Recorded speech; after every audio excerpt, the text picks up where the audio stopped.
The story takes place in the summer of 2000. It was a sunny weekend. My friends were home visiting family from out of town, and it was also my cousin's birthday.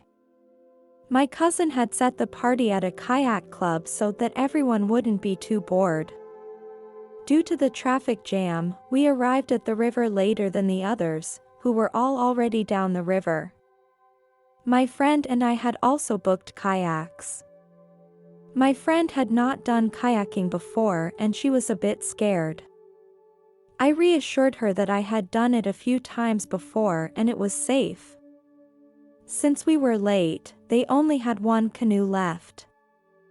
I had never paddled a canoe before and I wasn't very worried, instead I became very excited. After we set out for a while, I realized that canoeing was very different from kayaking. I had a hard time controlling the balance of the canoe. I was in the front seat and my friend was in the back seat. The others had already set off a half hour earlier and we sped up to try to catch up with them. I wasn't wearing a life jacket, in fact, no one was wearing one. Because it was a small river, the water wasn't very deep. We were also reminded by management before we got on the boat that we had to take our life jackets with us to the river, and it was up to us whether we wanted to wear them or not. It was even joked that no one had ever worn a life jacket and everyone laughed. When we set off for a while, the current started to become swift. We couldn't keep our balance and it all happened so fast that our boat capsized straight away. I got trapped under the boat. It took me a lot of effort to get out from under the canoe. I started calling out loudly, I sucked water into my lungs, and I felt my breathing getting harder and harder. I felt myself slowly sinking, and I hoped someone would save me. I could feel the cold and I couldn't see anything. At this time, I thought about my family and friends. What would happen if I died? My friends would tell my family about my death, my family would be very sad, and I know everyone would get through it. I won't be able to see my family, my dog or my friends again. I had so many other plans for my life, why did this happen to me? I was left alone in the dark. Slowly the surroundings became calm and without the panic I had before, I now had only one thought: to give up the struggle and accept the fact. I felt it was a relief. Suddenly, I felt someone grabbed my clothes and lifted me over my head, and I left the water. I could feel the warmth of the sun. When I woke up, I saw a very big tree. The breeze blew through the leaves as if the leaves were my fingers and I felt like I was part of the tree. A bird began to sing in front of me, and not only could I see it, I could feel its joy.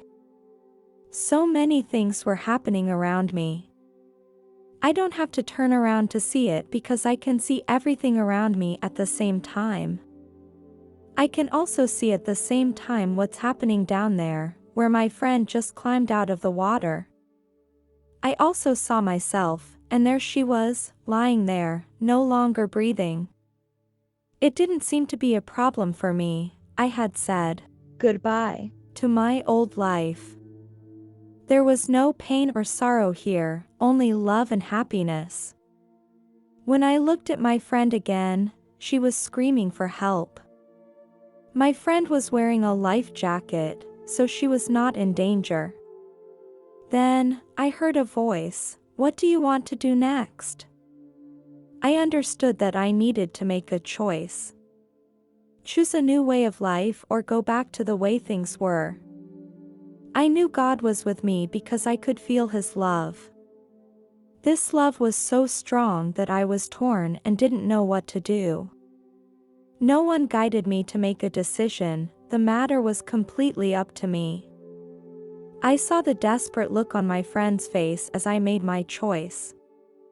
I heard my friend's voice again, and she told me there was a branch directly in front of me, and I could reach out and grab it. I couldn't see anything, and as I swung my arm, the branch appeared. My body was already very weak, and after I grabbed it, it pulled my body out of the water. I could finally breathe again. I was shivering and coughing very hard. I was very weak and very tired. At this time, my friend threw me the life jacket and I slowly swam to shore. This part of my experience was very painful. We eventually met up with the rest of the family and they had a great time. But I was soaked from head to toe and my face was pale. My family asked me what had happened. It was a really hard thing to explain, and I tried to tell them how it happened. As a result, I was laughed at, and they didn't realize the seriousness of the situation.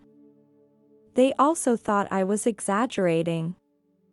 And reminded me, the water here is not very deep, not enough to drown a person.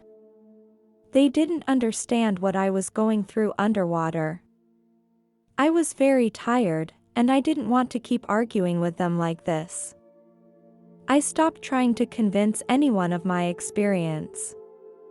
My family thought I was lying, and that was even more painful for me. It's very stressful when you don't have anyone to share it with. Every day for a month after it happened, when I closed my eyes to go to sleep, I would hear the sound of water in my ears and wake up feeling like I couldn't breathe. It was a situation that caused me great pain.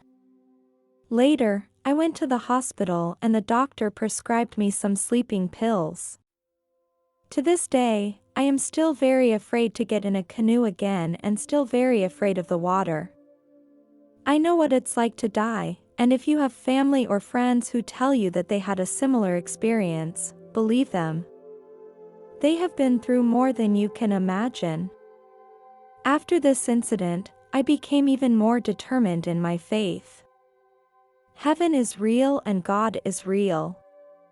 He saved me, and He is the one who gave me a second life. I believe I stayed because there was so much more for me to accomplish. I am grateful for that, and I thank my best friend because she always believed in what happened to me. God be with you all.